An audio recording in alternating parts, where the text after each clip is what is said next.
was born country, but I was raised on rock and roll. Oh, Hank Williams music burning down deep in Jerry Lee's soul. My God, if Hank Williams was alive today, if the sun keep on, I am what I am, mama, not what you want me to be.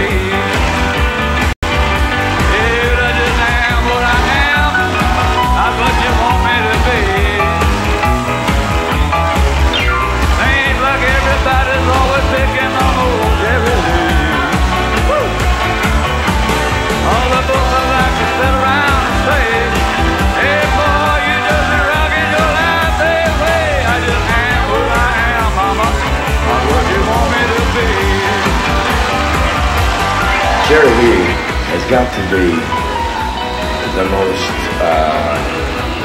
courageous performer that I know of. Jerry stuck right to the heart of the music, the feeling of the music. You know, when he's on stage, he just rocks. And that's the essence, I think. Nobody can play boogie-woogie rock and roll piano like Jerry Lee. You know, folks like to sit around and criticize the things that I do. Wait a minute, honey. Oh, Jerry Lee is human too. Some folks seem to think I'm strange. One thing for sure, I'll never change. I am what I am, not what you want me to be. Jerry Lee Lewis is the greatest rock and roller ever. You know, he's Captain Rock and Roll. I think a lot of us owe a great debt to Jerry Lee for bringing that flamboyant style to the top. Jerry Lee Lewis is an American original. Totally original. There was a whole lot of shaking going on in the coast. There's only one Jerry Lee Lewis.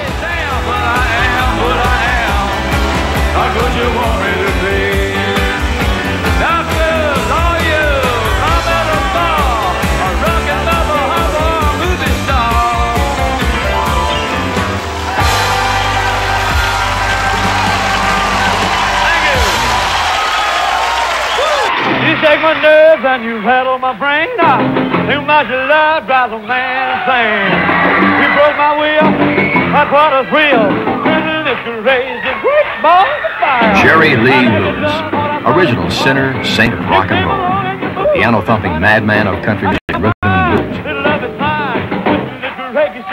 A man who spent a lifetime seeking salvation and acceptance in the eyes of God, while at the same time, tormented by guilt, he pursued earthly pleasures of the flesh. Love is you. You're fine, so kind. I want to tell this world that you're mine. Feel the song. Feel everybody showing fun. Come on, baby. I'm crazy. I got the Mr. Reggae to get on the fire. In the spring of 1958, Jerry Lee was at the pinnacle of his career, challenging Elvis Presley as the king of rock and roll. But in just a short 2-week period, his career in shreds, his reputation destroyed, he is discarded by the very industry he had helped to build.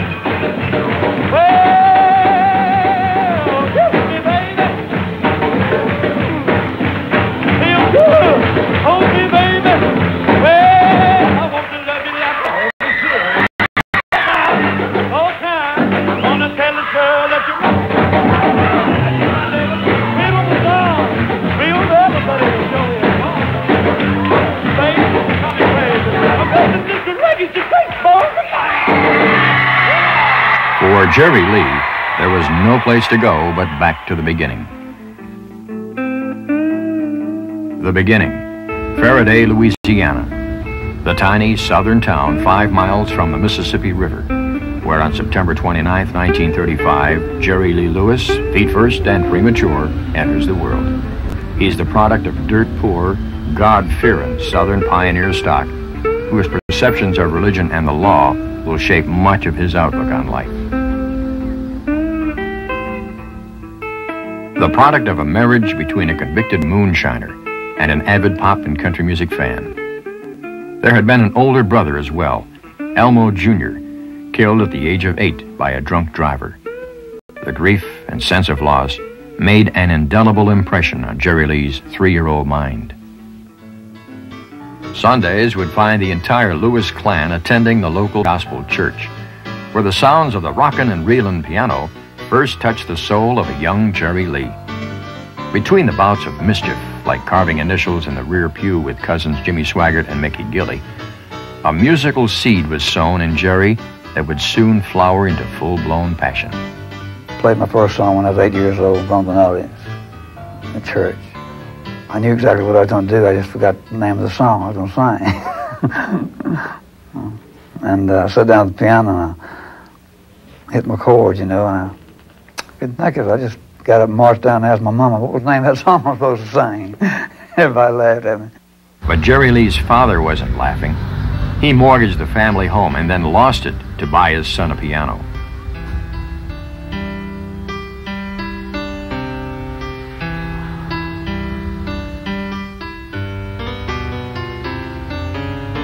Soon, it was obvious to all concerned that it was time for Jerry Lee to get some formal lessons at the keyboard. His parents wanted him to take piano lessons. Of course, Jerry Lee could play pretty well as it was anyway. And so I went over there and he tried to give me a piano lesson, A, B, C, D, all that stuff. They had him doing these little scales and things with his fingers and a whole bit, Well, I took his one lesson, so I went back to my second lesson. He said, "Now, you learn how to play this song by note?" Yes, sir. I said, "I did." I said, "I can read the notes and play it." I said, "But don't this song sound a lot better like this here?"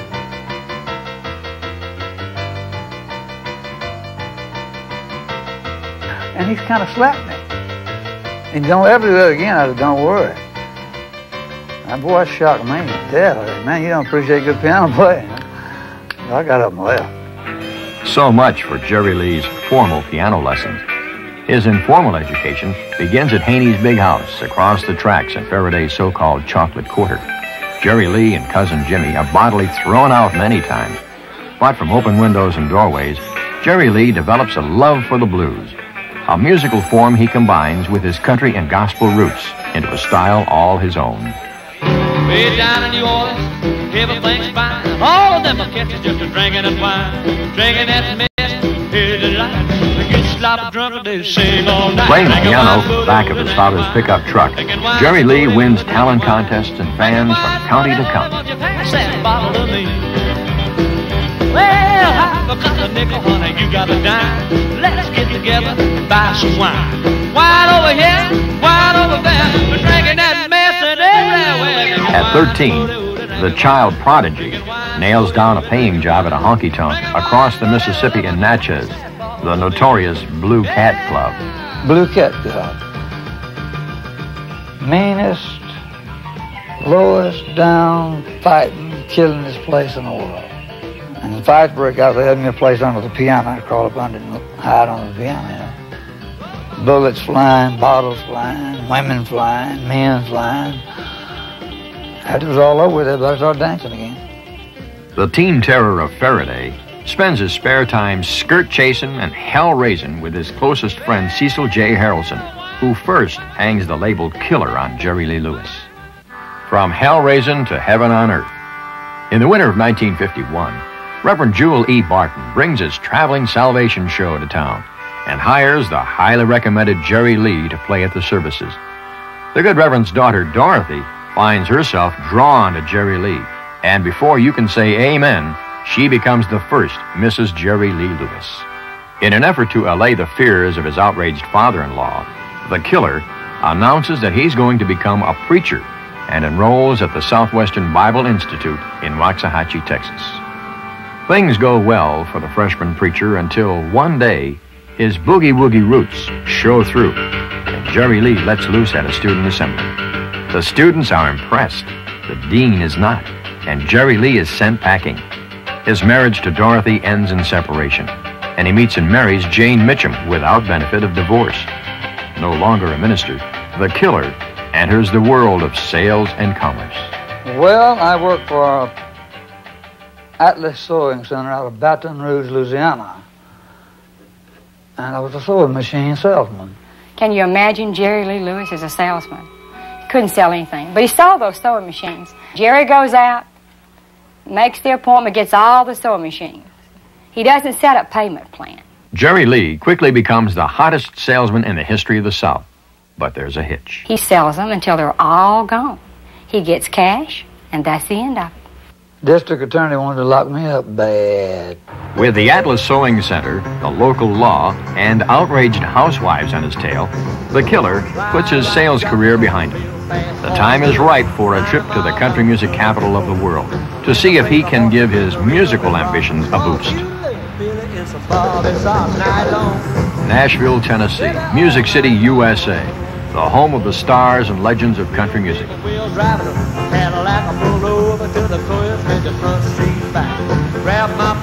Jerry Lee books himself into a $1 a night hotel and next morning makes the rounds of record companies, music publishers, and anyone else who might give his playing a listen.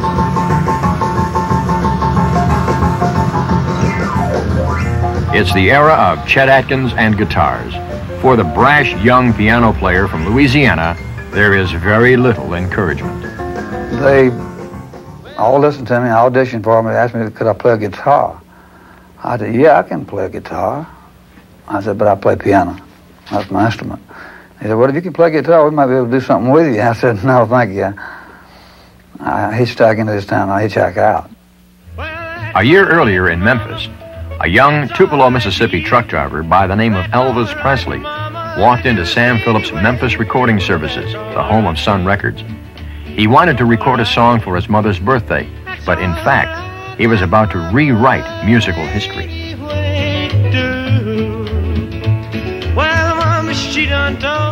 In the wake of Elvis's success, Carl Orbison and Johnny Cash are drawn to Sun Records. Jerry Lee wants in on some of that action. I told my dad, I said, you know, Daddy, I see with this man, Sam Phillips in Memphis, helped Elvis Presley. I read this in the magazine, get started. I said, I think that's what I'm going to go try. Jerry came in and he was demanding to see Mr. Phillips. And he said he wasn't going to leave town until he got an audition. My job at that time was to audition people and work with people, make demos and that sort of thing.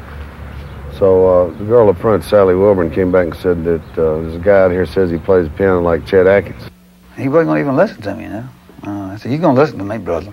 And he said, Sam's on vacation in Florida. I said, well, you're not. I'm going to play and you're going to record, and he's going to play it for Sam Phillips when he gets in. I got back in town and he played for me. I said, where is this damn cat? You know, where is he? He says he's in town. He's over at J.W. Brown's. His cousin, waiting on you to call him. I said, you call him. And let's get rolling.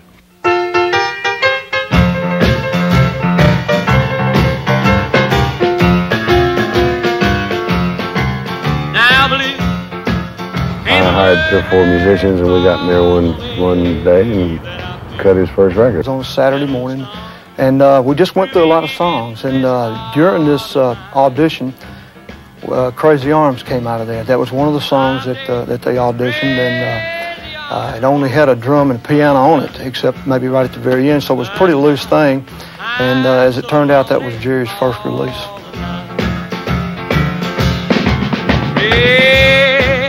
See arms that reach to hold somebody new. While you're in hot, keep saying you're not mine, not mine, not mine, not mine. My troubled mind grows blue to another you'll be with. But now I'm so lonely all the time. Memphis DJ Dewey Phillips runs a Battle of the Records segment on his radio show, pitting one record against another, with the listeners voting for their favorite. Jerry Lee consistently beats Elvis Presley.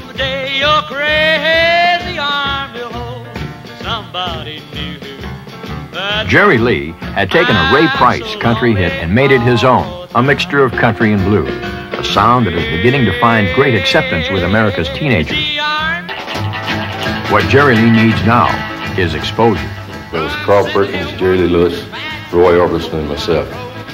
And the first date was in Swift Current, Canada. remember nothing but gravel roads then up through there, you know, just gravel roads. And we was traveling 70 and 80 miles an hour on these gravel roads, rocks flying as high as this building, you know? Day in, day out. It was a great day.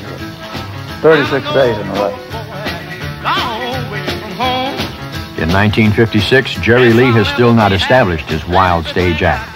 Johnny Cash and Carl Perkins are about to unleash a monster. He said, you know, man, y'all got it on me. Y'all standing out there with them guitars. He said, I'm sitting down on that piano. I ain't got the chance to do what y'all do. Y'all move and jump around. He said, I'm glued to that thing. He said, you know, you need to add a little something to your act to get the crowd to going. And he kept saying, something a little bit different. Just something a little bit different. I said, well, what do you want different? I said, Killer, can you play it standing up? He said, I can play it laying down. I said, well, get up. When I was up at the piano, things got caught in my boot and kicked it over. And I knocked it away, and the crowd went crazy. And then that was all over for anybody else playing the piano because nobody can do it like Jerry Lee. I told John, we stand beside the stage. I said, uh-oh. We may have told him the wrong thing. So after that, man, I tore up on a Fokker piano stool, trying to prove a point.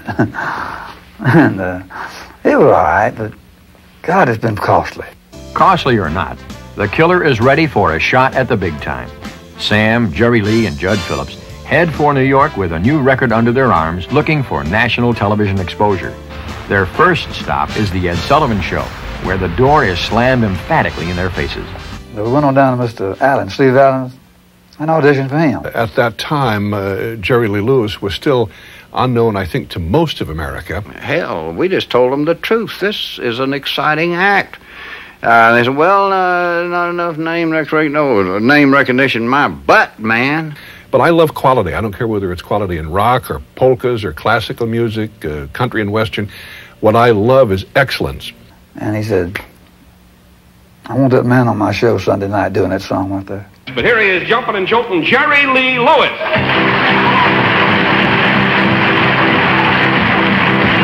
Come on over, baby. Whole lot of shaking going on. Yeah, come on, baby. Baby, you can't go wrong. Oh, keep thinking. Whole lot of shaking going on. Yeah, come on over, baby. We got chicken in the barn. Woo, honey. Come on over.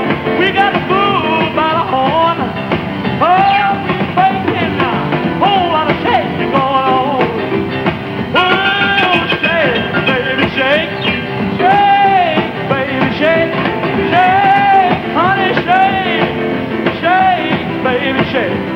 Come on over, whole lot of shaking going on.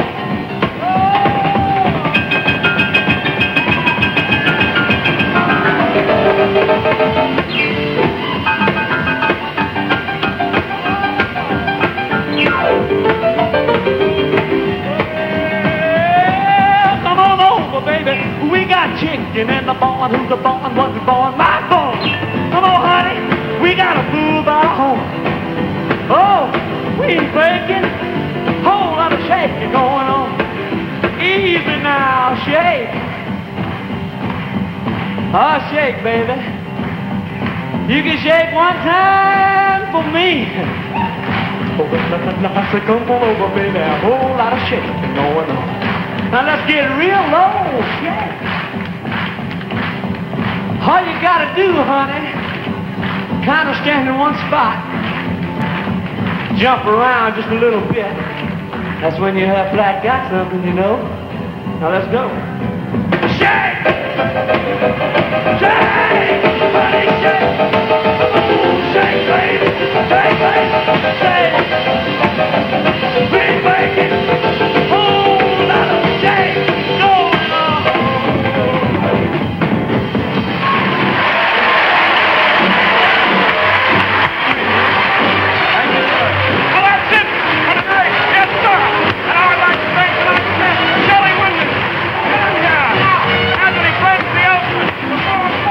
Here's the biggest damn show that Steve had, and one of the biggest he's ever had, and that was on the first show with Jerry Lee Lewis, and it was a killer. When a Whole Lot of Shakin' came on the scene, I remember it They had to build 2 new pressing plants in Memphis to keep up with the demand. Teenagers flocked to the record stores by the thousands to buy Jerry Lee's new single, sending whole Lotta Shakin rocketing up the charts and spreading its influence to both sides of the Atlantic. I was over in England right after that. I was going to school there, and the most popular rock and roll song was Whole Lotta Shakin. Every guy in Soho was trying to sing like Jerry Lee. Yeah, any good British rock and roller was influenced by a genuine originator of rock and roll or rhythm and blues or something from America, like Chuck Berry or Jerry Lee. With the exposure gained by his appearance on the Steve Allen Show, Jerry Lee finds himself topping the charts in nearly all categories, from country to R&B to pop. It seems there are few borders to his appeal, but the industry wondered what was to come next. Well, they just wondered if I could follow a whole lot of Shakin. Elvis was wondering, he was sweating that one out pretty good too. He said, I don't think you can follow a whole lot of Shakin going on. I think I can follow it. But the title conjures up visions of hellfire and brimstone for Jerry Lee, leading to a bizarre argument with Sam Phillips. How can the devil save souls? What are you talking about? Man, the devil in me. If I didn't, hell, I'd be a Christian. I don't care. It ain't what you believe. It's what's written in the Bible. Well, wait a minute. And it's what's there, Mr. Phillips. No. It ain't what you believe. It's just what's there. Gosh, if it's not what you believe, then how do you interpret the Bible? H-E-L-L. Great God Almighty, great falls of fire. That's right. It says, make merry with the joy of God. You ready to cut it? You ready to cut it? You shake my nerves and you rattle my brain. Too much love drives a man insane. Boy. Yeah. You shake my nerves and you rattle my brain. Too much love drives a man insane. You broke my will, but what a thrill. Goodness gracious, great balls of fire. I laughed at love cause I thought it was funny.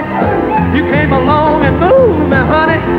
I changed my mind, this love is fine. Oh, goodness gracious, great balls of fire.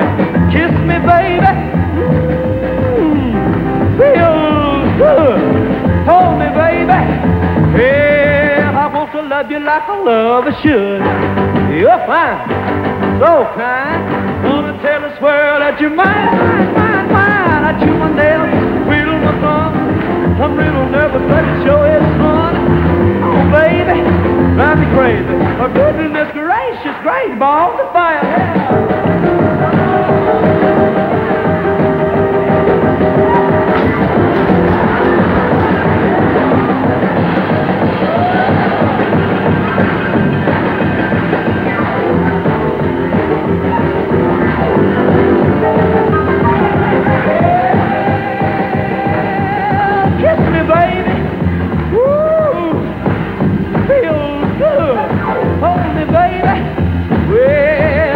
Loved you like a lover should. You're fine, so kind. Wanna tell this world that you're mine. I chew my nails and I twinkle my thumb. I'm real nervous, but it sure is fun. Oh, baby, drive me crazy. Oh, goodness gracious, great balls of fire. Returning home to Faraday, the conquering hero, Jerry Lee makes sure that every day is Christmas for the Lewis clan. And I can understand how Jerry felt, because we were poor, and then all of a sudden he had thousands of dollars. Equally impressed or unimpressed with Jerry Lee's newfound success is cousin Jimmy Lee Swaggart, then an itinerant evangelist preacher. And he said, I'm going to be the biggest thing in the world. And I asked him, I said, yes, Jerry, but what about your soul? What about your soul? He never answered me. He dropped his head. His eyes once again filled up with tears, and he got in the car and drove away. Destination, Memphis, to rejoin his band, which includes his bass-playing first cousin, J.W. Brown. J.W. has a 13-year-old daughter, Myra, and strange as it seems, it's love at first sight for Jerry Lee. Armed with a falsely obtained marriage license and lacking a divorce from his second wife, Jerry Lee marries Myra. He for the third time at 21, she for the first time at 13.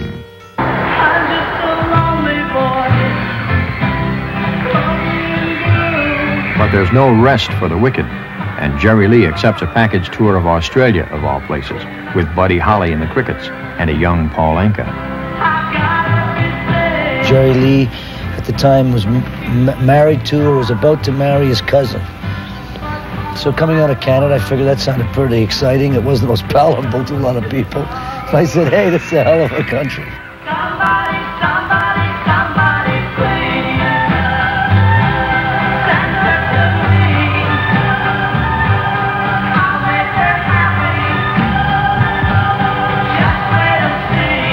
When I think of Australia, I always think of Jerry Lee's dad.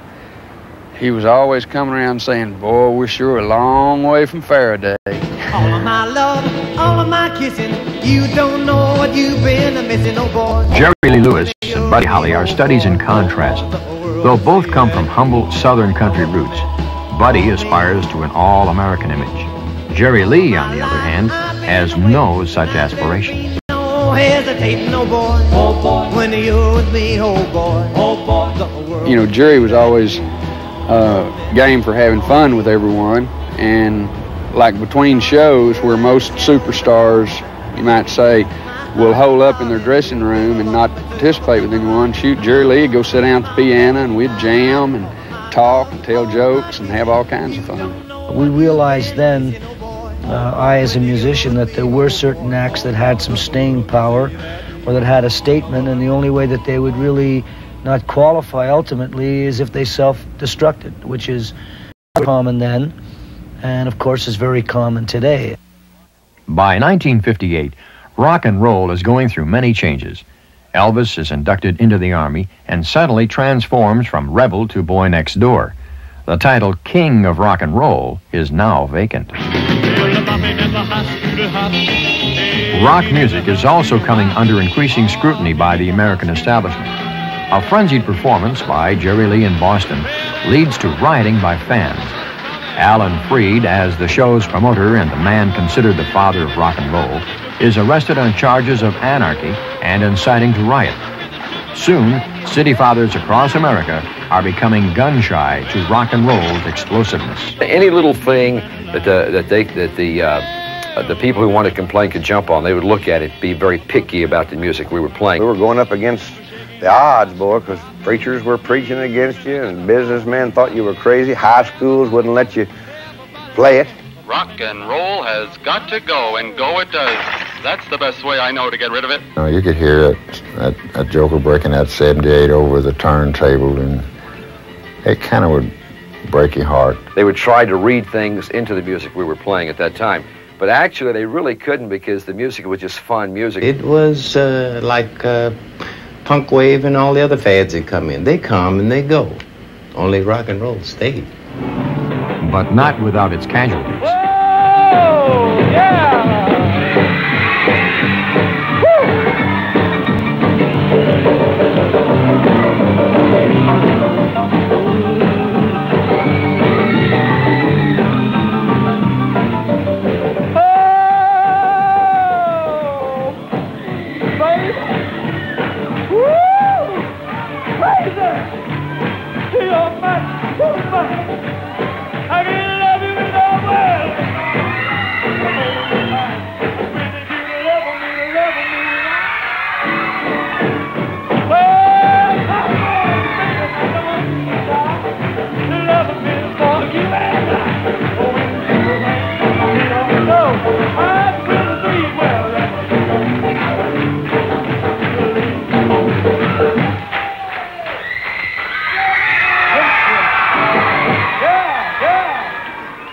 The battle against rock and roll has many fronts.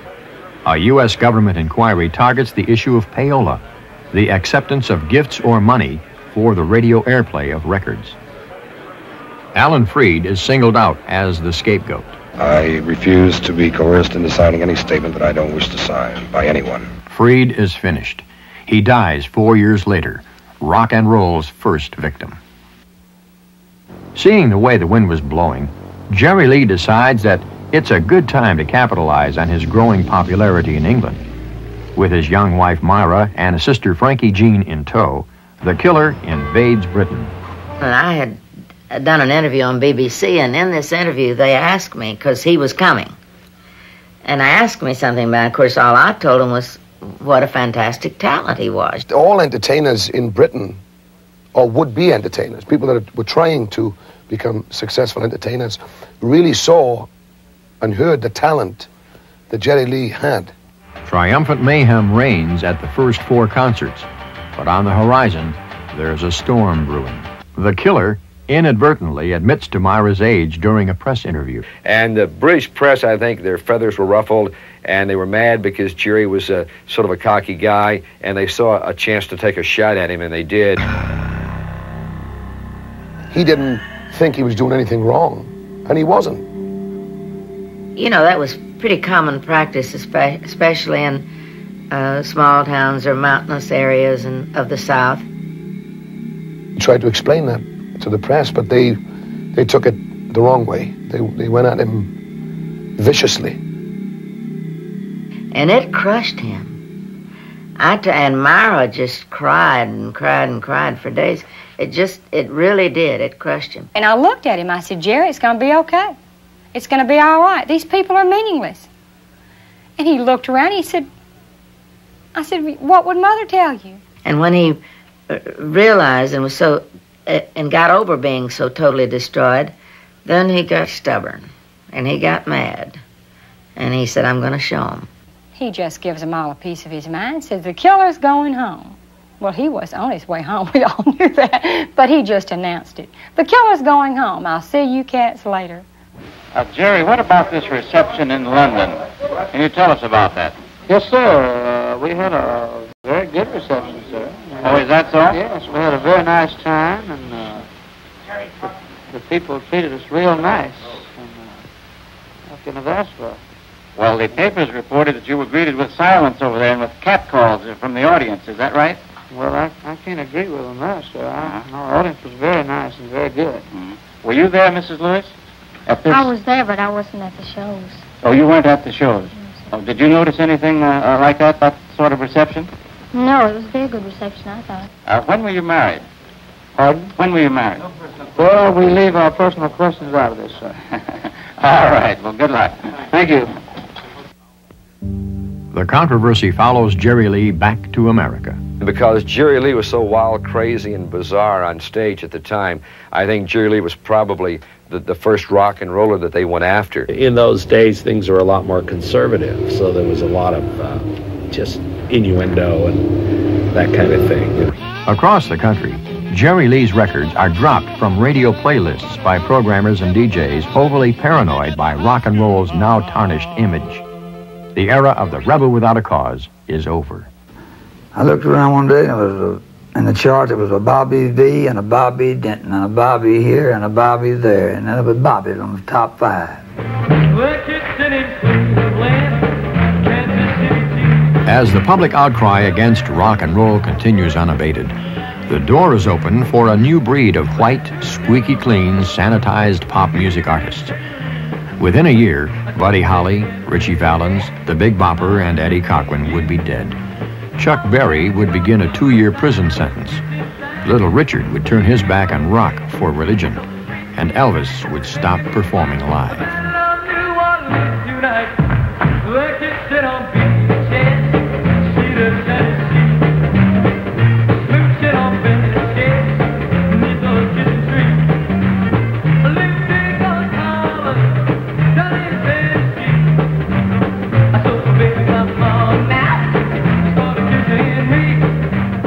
Trouble is brewing at Sun Records. Sam Phillips is grasping at straws, trying to revive Jerry Lee's flagging career. He tries everything, including a novelty record that combines Jerry Lee's hits with a comic narration. Mr. Lewis, I'd like to ask you this question. How do you feel about being back home? Feels good. Jerry Lee, where did you meet your charming wife? Loving at the high school hall. There is even an instrumental version of Glenn Miller's In the Mood, played by Jerry Lee under the pseudonym The Hawk. But there's no hiding the Jerry Lee Lewis touch, and it too is blacklisted. I remember being a bit upset with Sam Phillips because I thought he probably pushed Jerry Lee's record more than he did mine, and probably didn't, but I thought so at the time. Sam was just kind of giving a little more attention to Jerry Lee than the others.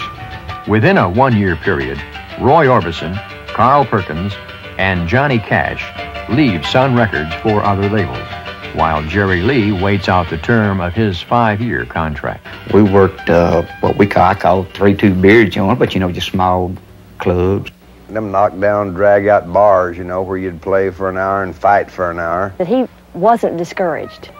He went from making like $10,000 a night to $200 a night, and he said, oh, okay, so I'm making $200 a night. And he just kept right on working. And although he was still Jerry Lee, he still wasn't getting the recognition for the talent that he really possessed. But he never would give up. He went in, I remember he cut Sweet Little 16, and he cut What'd I Say, had a fantastic version of What'd I Say. The first version of What I Say I ever heard was Jerry Lee Lewis's version.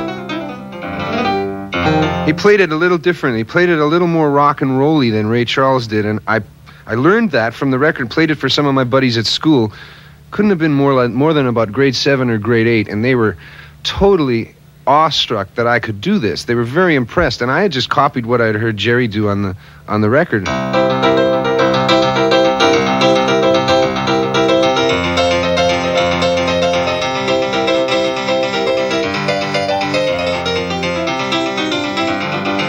Yeah, mama, don't treat me wrong. I'ma love you, daddy, all night long. Hey, hey, all right. Hey, mama, hey, pa, gonna send you back to Uncle Shaw. Ain't nothing wrong with that. Yeah, all right, baby. Oh, see the woman with the diamond ring. She knows how to shake that thing, all right. Hey, hey, hey.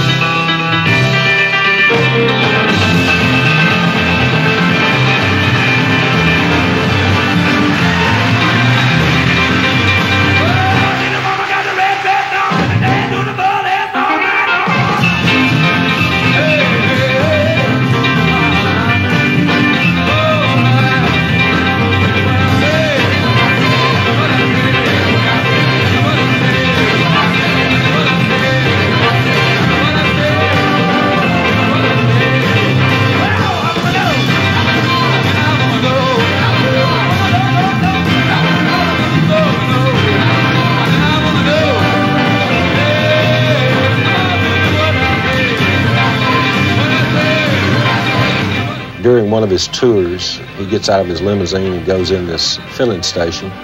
He sees this great big rack of tapes sitting up in the side of the counter. And he saw some of his tapes in it. It said Jerry Lee Lewis, but it was on a white label. And it wasn't Mercury or Sun. He says, well, those tapes are bootleg. The guy says, well, I don't know anything about that. He says, look at that picture. He says, that's black and white, and it don't look good to me. And says, I bet it don't even sound good. The guy says, well, I don't know. Somebody just comes by here and resurfaces them. He says, well, you better tell them they're bootleg. And he says, well, I can't do that. Says, I don't know for sure they are. And Jerry Lee says, I do. So he takes them, the whole rack, and picks it up and carries it outside. And where they're filling his limousine up with gas, he takes the nozzle out of the tank, sprays his tape rack with gasoline, then strikes a match and throws it on there, and the whole thing just goes up in flames. And the guy at the filling station says, well, I'm going to tell that man when he comes back after his tape rack. Jerry Lee says, tell him the killer was here.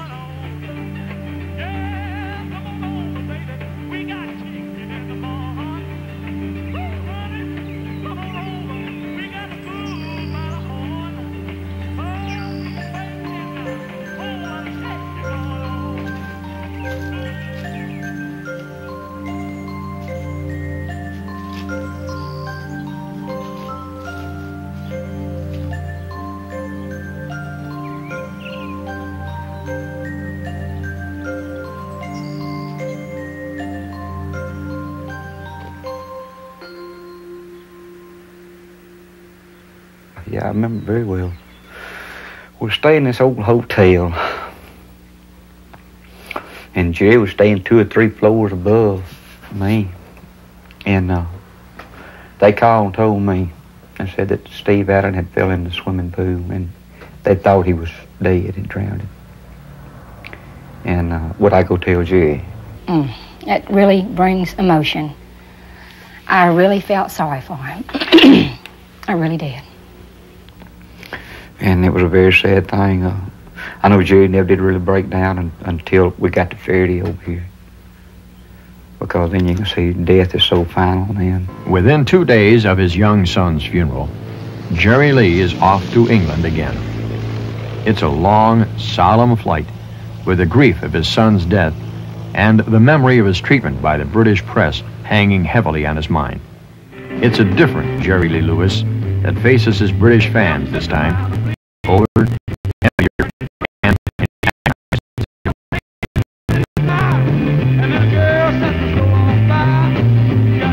burning up like a paper cup. I'm on fire, and in a bowl along. I'm a flame from a hole of a charm. Holding a fire, but can't see what you do to me. Burning up like a paper cup. Woo, I'm on fire. Despite a massive push by his new Mercury Smash record label, I'm on Fire is the hit.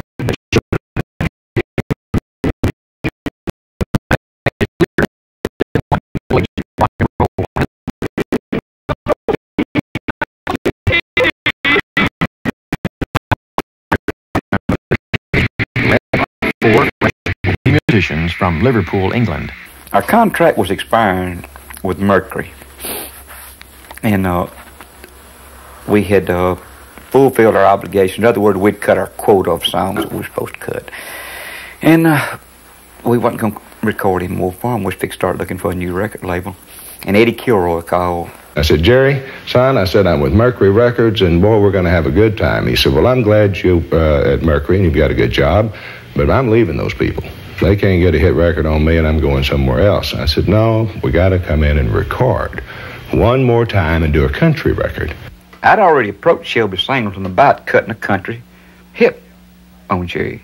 And Shelby just laughed. He said, oh, man, I don't want these 40 and 50,000 sellers for #1 record. He said, I want a 1 million seller.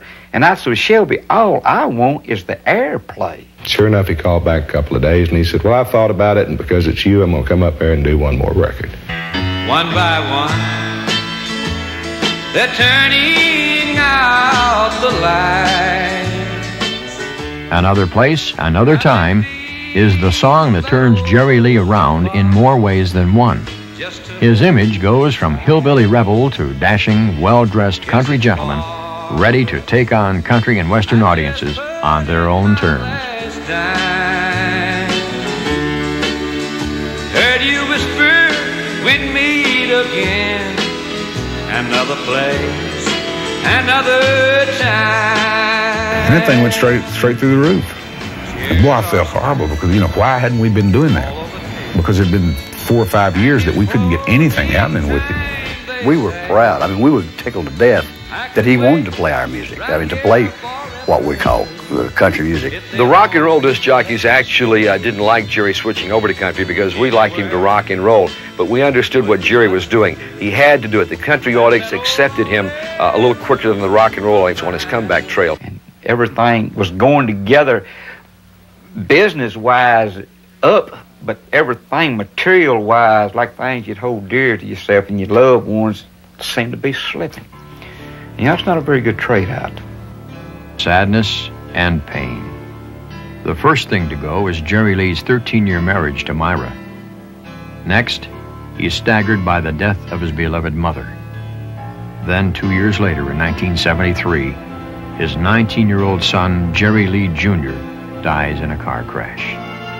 His 4th wife, Jaren, drowns in a swimming accident. And then his 5th wife, Shawn, dies after a controversial methadone overdose. A decade of heartbreak. And a lot of people, say maybe that's the reason he's done this and he's done that. And then some people say, you know, God's punishing him. Because Jerry said if he ever made it back to the top again, he's going to quit and start in the gospel field. And, you know, who am I to really say? He's had a lot of sorrow. He said himself once that somebody asked him the reason for the liquor, the pills, the problems. He said, well, if you've passed as many caskets as I've passed, you know, you try to do something that'll stem the flow of heartache. I can empathize with that, and I understand. The 70s reads like a police blotter for Jerry Lee Lewis. He wrecks a Rolls Royce and demolishes a Corvette. He is arrested for driving while intoxicated. Financial problems plague him, and his assets are seized by the IRS. He is charged with numerous weapons violations, including the accidental shooting of his bass player. But the irrational behavior continues. The carousing, the booze, the pills. His wife called me. I was eating lunch in the restaurant about 11 o'clock. We were to have a 2:30 p.m. service that afternoon. And she said, you've got to do something. He's in serious shape. I was taking a lot of pills at the time, you know. And nobody had mentioned it to me or said anything about it. And I didn't know that I was in that bad a shape. He couldn't even talk. He was trying to sing. He couldn't say his words. He was slurring them so bad. And it hurt me for him, you know, to continue in that condition. Yeah, I thought I was doing great. Apparently I wasn't. We went on the stage. I took the microphone. He plays, you know, the piano, the mic sticking there. And I took the mic off of the thing. He was right in the middle of his song, as he mentioned. I took it in my hand. His eyes got that big around. He wasn't expecting to see me in a million years. He said, come on, pal, let's go. I said, go where? Jimmy, what are you doing here? I was shaking all over. I'll be honest. I was scared to death. And I told the people who I was, and a lot of them knew me. And I said, Jerry Lee's my cousin, as most of you know. And I've come to get him. I want to take him home with me. And that rascal, he kept me there for 7 days, man. And I think he saved my life. But Jimmy can't keep Jerry Lee forever. The killer seems hell-bent for total destruction. He keeps up a relentless performance schedule. A middle-aged crazy, still trying to prove he can cut it. But he isn't 20 anymore, and the effect on his health is devastating. It was on a Sunday night late. I talked to him briefly Monday afternoon. He was feeling pretty good. And next thing I know, I got a phone call early Tuesday morning that he had been rushed to the hospital. The killer was rushed here to Methodist South for emergency surgery. He had a 2-inch tear in his stomach. At times, the doctor would say, you know, it looks pretty bad, you know, but he's got a slim chance. Somebody told me that he wanted to see me. And I couldn't believe it, you know. Geez, we were just going on tour in a day, and I didn't have time, you know, but it was like getting summoned by Hank Williams or Shakespeare or something, you know. So when I got there, God, he looked like he was going to die. I thought at first I was going to die. The first few moments when I had the problem. He's such a God-fearing man, you know. I had the feeling that a lot of times he feels like he's working for the wrong side, you know, that he's playing the devil's music, you know, and that he's just the sinner that a lot of people think he is. And I told him I just wanted him to know how much spiritual good he had done, how many people's spirits he had lifted, you know, and how much good he could yet do. Then I knew I wasn't going to die. It was too easy. I couldn't get out of life that way. And so, of course, he promised to go straight. And if he was ever well, he said he was going to dedicate his life to doing nothing but good works after that. And as soon as he got healthy, he fell right off the wagon again. Don't put no headstone on my grave. All my life I've been a slave. I want a whole wide world to know. Here lies the still that love you so. My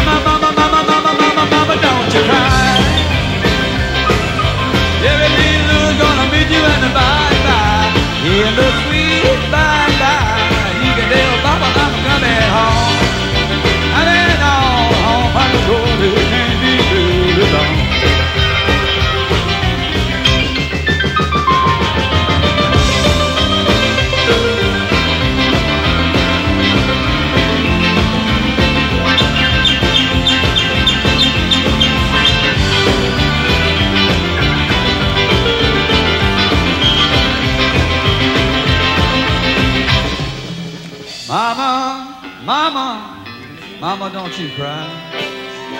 To me, what he stands for most, aside from just his God-given talent, you know, is the fact that he's had the strength to persevere, you know, through things that would have, any one of them would have just blown a normal man away. Hell, anybody in the world would have been dead but Jerry Lee Lewis. They got to give the guy G for guts, you know. I mean, he bounces back again and again and again. Hey, man, like he's got it, you know. Ain't no doubt about it, and it shows. It's like they can't kill him, you know. They can't shut off his music. It's like a songbird or something. The Killer's tough enough that he's lasted over 50 years, and that's a miracle in itself. Oh, my daughter, it can't be very long. In a lot of people's eyes, maybe Jerry Lee Lewis was wrong in a lot of things he did, but this remains to be proven in the eyes of God. Oh, rocking my life away. Yeah. 1495, 1948, I rode a rock and roll party on my last birthday, but it's good. I'm rocking my life away. Jerry Lee Lewis, I'm down door here to stay. I got a gal called Nettie, she's chillin' pepper hot. She know how to roll and girl, I know how to rock and I'm rocking. Rocking my life away. It's over down there pretty good, but it ain't here to stay.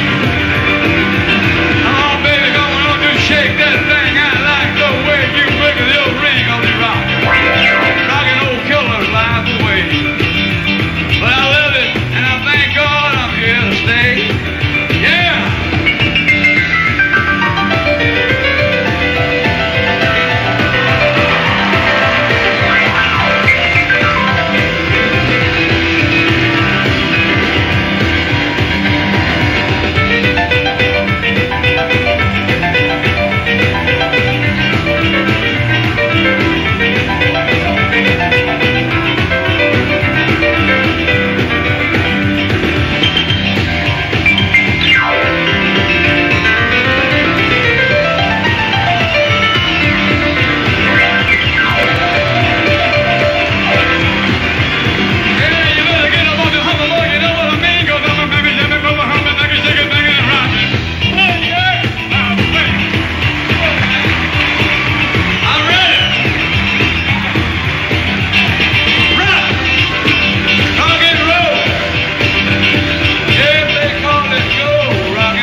They seem to remember people most after they're dead. That's why I keep hanging on.